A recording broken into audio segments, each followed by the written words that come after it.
How you doing, NBA fans? It's Braden here, Aussie NBA fans, and I'm here with my mate Stags, Aussie EPL fans.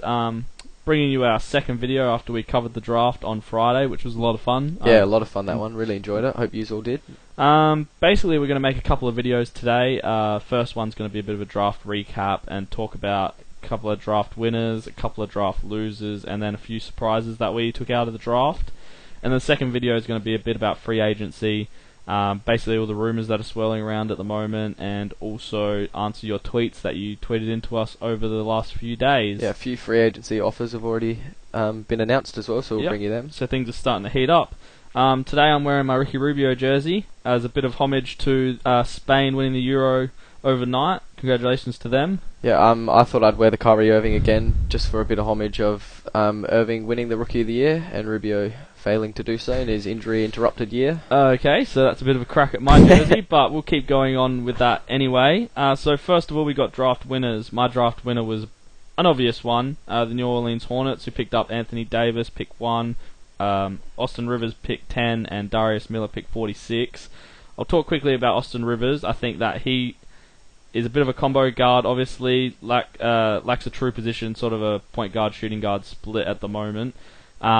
If he can learn to play the point guard down in New Orleans in the Big Easy, they're going to be a very good team for a very long time. If you also factor into the fact that they've got a chance to keep Eric Gordon there, he's a restricted free agent at the moment, and you team those two up with Anthony Davis, they're going to be playoff bound for a long time, in my opinion. Yeah, definitely. They're an obvious big winner. Any team that gets 2 top 10 picks in a draft is normally going to be a big winner. Yeah, exactly, especially with one of those picks being number 1 as well. Yep. Another team that almost had 2 top 10 picks was Portland, who was your big winner for the draft. Yeah, Portland had 2 lottery picks. They had pick number 6, where they went with Damian Lillard, the young point guard out of Weber State. He was a high-volume scorer, not much of a distributor, but I'm sure he'll turn that around in the NBA.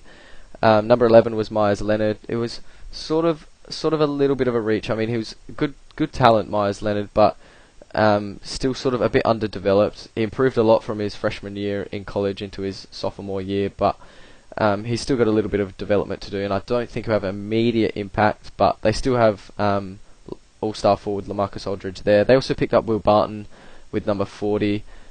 He's a good little scorer. He'll probably come off their bench, and highly confident Will Barton said he was the best shooting guard in the draft. They also had Tyshawn Taylor at pick number 41, who was the point guard from the Kansas Jayhawks, but they traded him off to the Brooklyn Nets for some cash, so that he won't be seeing any court time, but Portland's still big winners. No worries. Then we got a couple of draft losers. My draft loser, this guy's probably never been called a loser in his life, so I probably feel a little bit bad for doing so, but my draft loser is actually Michael Kidd-Gilchrist. Now, he's a born winner. He's probably going to be that second star type player when Charlotte eventually get another star. Obviously, they don't have any at the moment. He's got a great motor. Probably the fan favourite at Kentucky. If you ask most Kentucky fans, I'd say Michael Kidd-Gilchrist will be their fan favourite. Improved out of sight from high school to his senior high school year to his first college year. But let's be honest, he's gone to Charlotte, and I feel sorry for him. He cried after one of the games that they lost. They went 38-2. They lost 2 games, and he cried. That's how much he wants to win. And he's gone to Charlotte. He's going to have to learn to deal with losing. You know, he's going to be losing 2 games a week. The definition of losing in the NBA last year, Charlotte Bobcats. So, here's my draft loser. Sorry, Michael Kidd-Gilchrist, I love you, but you're a draft loser out of this one. Your draft loser. My draft loser was the Indiana Pacers. They had picked number 26 in the draft, and they obviously they want a big man, and they went with Miles Plumlee, the senior from Duke. At pick 26, that is an absolute reach and a half. He was never really thought to go outside of the second round. No one really thought anyone would take a big reach on him. A good player, Plumlee, but with players like Arnett Moultrie still on the board, and Perry Jones, who we'll speak about, was also still on the board at number 26. There was a real reach. He averages 0.9 blocks per game, and it's not good enough from a big man. I just don't really see what he brings over someone like Tyler Hansbrough already coming off the bench, or someone like Lou Armandson as well. So big loss for the Indiana Pacers, in my opinion. Yep. Now we'll quickly go through a couple of our draft surprises. So we've just got a bit of a PowerPoint here quickly for you. Your man from Cleveland, Dion Waiters, was a draft surprise at number 4. Yeah, big time surprise. Dion Waiters at number 4. No one really expected him to go on the 4. Talks about it, but everyone was pretty content on Harrison Barnes at this pick once Michael Kidd-Gilchrist and Bradley Beal had gone off the board. Waiters, I think, is a good pick for Cleveland. He's is a nice sort of a combo guard, but more of a shooting guard. He's a high volume scorer. Came off the bench for 2 years at Syracuse. Improved in his second year. Probably became the best player for Syracuse under Jim Boeheim's 3-2 zone. People have said that he might not be a great man-to-man defender, but is a pretty good threat from outside the three-point line. A good scorer, gets to the rim.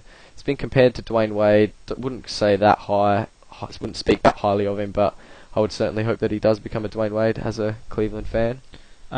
We also had another Cleveland boy come out as a surprise, Tyler Zeller at number 17. Yeah, Tyler Zeller, sort of a surprise due to the fact that he did slide out of the lottery. I didn't think he would. He's probably the most NBA-ready lottery prospect, or pre-draft lottery prospect, and probably the third best center on the board when Dallas picked. They made that trade with Cleveland for pick number 24, 33, and 34.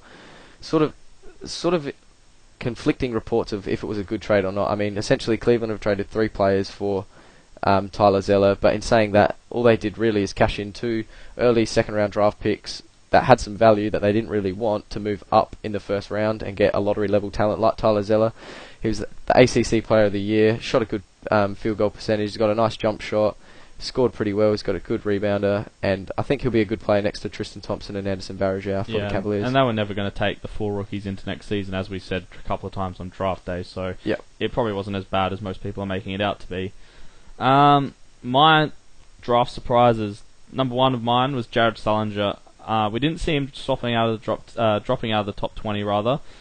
He only did just to 21, went to the Boston Celtics, but he was obviously medically red flagged, which hurt his stock dramatically.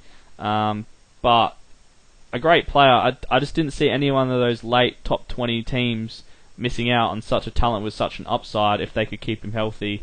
And it wasn't as big a risk as people were trying to make it out to be, I believe. Yeah, I certainly think that his talent does outweigh the risk with his back.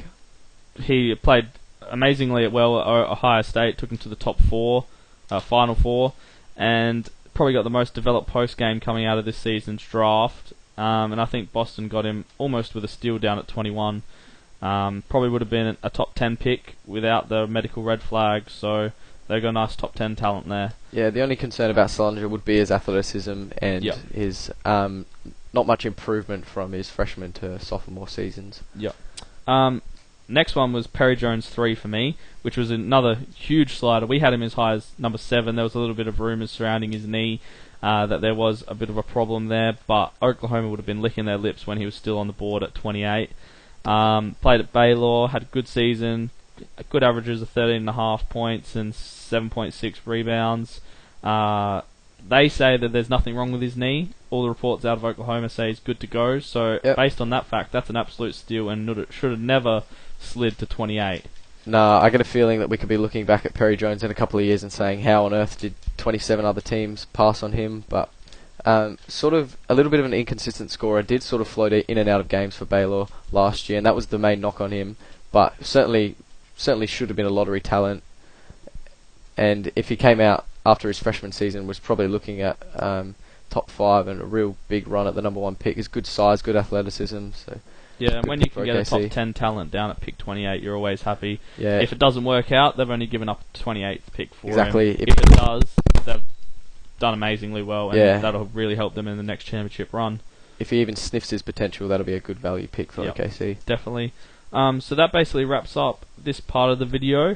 We'll be back soon, and we'll post the second video on free agency in just a few minutes' time. Thanks for listening. Hopefully you enjoy the next video as well. Bye.